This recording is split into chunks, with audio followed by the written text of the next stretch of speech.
আরামবাগের কানপুরে রামচন্দ্রের মূর্তি ভাঙাকে ঘিরে তীব্র উত্তেজনা তৃণমূলের বিরুদ্ধে। বিজেপির অভিযোগ, আরামবাগের কানপুরে নির্মীয়মান রামচন্দ্রের মূর্তি ভাঙার ঘটনাকে কেন্দ্র করে তীব্র চাঞ্চল্য ছড়ালো এলাকায়।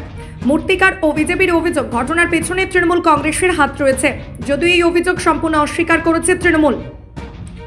এদিনের ঘটনার খবর পেতেই ঘটনাস্থলে পৌঁছান আরামবাগের বিজেপি বিধায়ক মধুসূদন বাগ।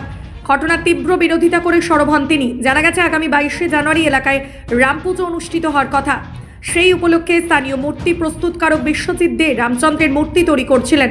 পাশাপাশি আসন্ন সরস্বতী পুজোর জন্য একসঙ্গে একাধিক সরস্বতী মূর্তির কাজও চলছিল। কিন্তু এদিন সকালে কাজ করতে এসে তিনি দেখেন অন্যান্য মূর্তিগুলি অক্ষত থাকলেও বেছে বেছে রামচন্দ্রের মূর্তিটি ভেঙে ফেলা হয়েছে। এই বিষয়টি ঘিরে সন্দেহ দানা বাঁধে। মূর্তিকার ও বিজেপির দাবি, যদি এটি কোনো শিশু বা গৃহপালিত পশুর কাজ হতো তাহলে শুধুমাত্র রামচন্দ্রের মূর্তিটি কেন ভাঙা হলো? এই ঘটনায় সরাসরি তৃণমূল কংগ্রেসকে দায়ী করেছে মূর্তি প্রস্তুতকারক ও তার পরিবারের সদস্যরা। অন্যদিকে তৃণমূল কংগ্রেস এই অভিযোগ উড়িয়ে দিয়ে জানিয়েছে, বিজেপি ইচ্ছাকৃতভাবে রাজনৈতিক উদ্দেশ্যে এই ঘটনায় তৃণমূলকে জড়ানোর চেষ্টা করছে।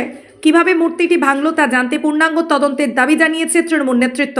ঘটনাকে কেন্দ্র করে এলাকায় উত্তেজনা থাকলেও পরিস্থিতির উপর নজর রাখছে স্থানীয় প্রশাসন। এত সুন্দর করে ভিডিও ফুটেজটা এখান থেকে নিয়ে নিবি। আমি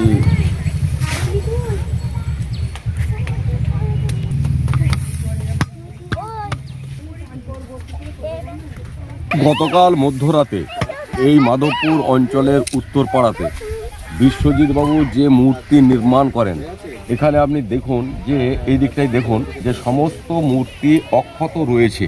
সমস্ত মূর্তি মা সরস্বতীর যে মূর্তি তৈরি করেছেন উনি, সেগুলি সবই অক্ষত রয়েছে। আগামী 22 তারিখে রামের পুজো, ভগবান শ্রী শ্রী রামচন্দ্রের প্রতি আমাদের যে আবেগ, সেই ধর্মীয় আবেগ বশত আমরা দীর্ঘদিন ধরে এখানেতে করে আসছি পুজোটা। আগামী 22 তারিখে রামের পুজো, সেই ভগবান রামের মূর্তিটাকে কে বা কারা রাতের অন্ধকারে করেছে। যারা জিহাদি মানসিকতার সম্পন্ন ব্যক্তি এবং যারা জিহাদি, যারা মৌলবাদী, তাদের ছাড়া এই কাজ অন্য কারো নয়। এটা সম্পূর্ণভাবে পরিকল্পিতভাবে এটা ভাঙা হয়েছে। আমরা যদি বাচ্চা ছেলের কাজ ভাবতাম, বাচ্চা ছেলের এটা কাজ নয়, পাড়া প্রতিবেশীদের কাজ নয়। কারণ আমরা সনাতনীরা আমরা কখনোই ঠাকুরের মূর্তি এমনকি ক্যালেন্ডারেও পা দিই না, ভাঙা তো অনেক দূরের কথা। সেই জায়গায় দাঁড়িয়ে শুধুমাত্র রামের মূর্তিটা ভাঙা হচ্ছে, এটাতে সম্পূর্ণভাবে ওই দুষ্কৃতীদের জেহাদি মানসিকতা, মৌলবাদী মানসিকতা থেকে এটা হচ্ছে। এটা ঠিক বাংলাদেশে যেভাবে মূর্তি ভাঙা হয় তার সঙ্গে সাদৃশ্য আছে বলে আমরা মনে করছি। এই ঠাকুরটা যেহেতু আমি ঠাকুর তৈরি করি, রাম ঠাকুরটা হচ্ছে মানে বিজেপি পার্টি থেকে তৈরি করতে দেয় আমাকে। আমি এখানে সব ঠাকুরই তৈরি করি। সরস্বতী ঠাকুর যে সবগুলো আছে সব কটাই অক্ষত আছে, রাম ঠাকুরটাকে ভেঙে দেওয়া হয়েছে। এটা একমাত্র তৃণমূল দুষ্কৃতী ছাড়া কেউ করতে পারে না। আদার্স যেসব ঠাকুর আছে সেগুলো একটাও মানে নষ্ট হয়নি, রাম ঠাকুরটাকে ভেঙে গুঁড়িয়ে দেওয়া হয়েছে। এটা মানে কি বলবো, কোনো পার্টির লেভেল ছাড়া করতে। হ্যাঁ, কখন করা হয়েছে? রাত 12টা-1টার সময় ভাঙা হয়েছে ঠাকুরটা। এবার কারা ভেঙেছে মুখটা দেখতে পাইনি, আমরা দেখিও নি, কারণ ভেঙে ফেলে দিয়েছে এইটুকু দেখতে পেলাম। সকল মূর্তি অক্ষত অবস্থায় আছে, শুধু রাম মূর্তি অক্ষত অবস্থায় আছে। দেখুন সব মূর্তিগুলোই আছে, কিন্তু রাম মূর্তিটাকে ওইখান থেকে নিয়ে এসে ভেঙে ফেলা হয়েছে।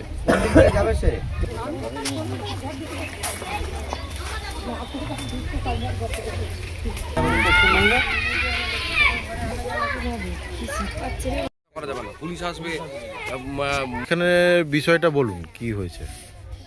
বিষয়টা এইটা তৃণমূলের ছেলেরাই করেছে একমাত্র, নাহলে এতদিন আমরা ঠাকুর গড়ছি 30 বছর, কোনো দিনও কোনো ঠাকুর ভাঙেনি। হঠাৎ করে ওই ঠাকুরটাই ভাঙতে যাবে কেন?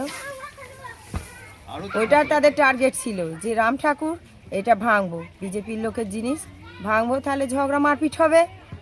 তাদের উদ্দেশ্য মারপিট করা, নাহলে এটা ভাঙবে কেন? আর এটা বাইরে বিদেশের লোকও ভাঙে নে, ফাঁক থেকে লোক আসে নে, যে ফাঁকের লোক, এখানকার লোকাল লোকই ভেঙেছে, তার আসবে না। প্রথম থেকে ওর ওপর টার্গেট। কানপুরে রামের মূর্তি ভেঙে দেওয়ার অভিযোগ বিজেপি বলছে তৃণমূল করছে, কি বলবেন?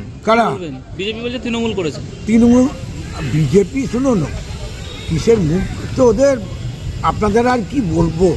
এইভাবে তৃণমূল কখনো করতে পারে? যেখানে দিদি গঙ্গাসাগরে তখন কথা ছিল সতীর্থ বারবার গঙ্গাসাগর একবার, সে দিদি সেখানে ব্রিজ করে দিচ্ছে যাতে যাতে চলে যায়, যাতে আপনার ইয়েতে দীঘাতে আমাদের জগন্নাথ মন্দির করছে, কালীঘাটেতে গেট করছে, দক্ষিণেশ্বরে ফ্লাইওভার করছে, বিভিন্ন জায়গায় করছে। এই কী কথা? বিজেপি এই ধরনের তৃণমূলকে বলছে? তৃণমূল এ ধরনের কাজ করে না গো, কাজ করে না। ব্যুরো রিপোর্ট, নিউজ অগ্নি। নামে নয়, কাজী সাংবাদিকতা। জয়গুরু উড ফার্নিচার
প্রথম এত উন্নত মানের স্কুল খানাকুলের হেলান বাজারে 2025-26 শিক্ষাবর্ষে শুরু হতে চলেছে Indian number 1 play school, national institute kids zone, CBSE and Kerala model school.